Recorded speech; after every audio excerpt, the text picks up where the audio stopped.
So it's on our website, on our Facebook page. You can call and answer the questions.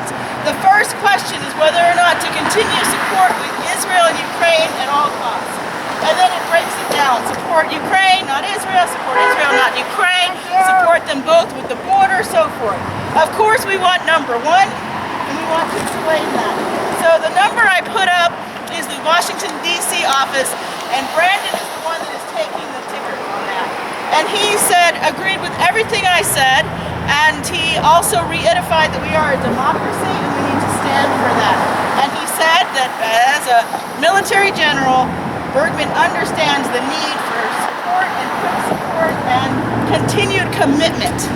So that's what we're standing here for today, because we cannot allow the few in Washington who are really just anti-Ukraine. It doesn't matter if we put the border stuff in, it doesn't matter if we gave them all $1 million, they still do not support the Ukraine bill. So this is just political antics.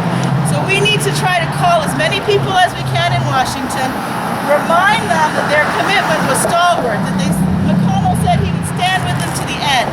So we hope that McConnell continues to do that.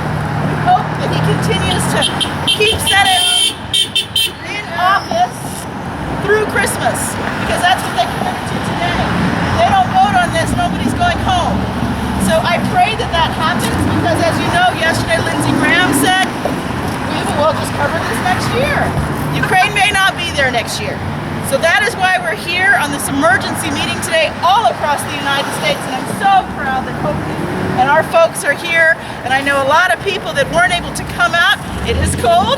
Some people are ill, other things and other commitments, but I appreciate the crowd, the view, and the stalwart, because we have to continue to show Ukraine that we support them, and most importantly, that we support our legislators supporting them.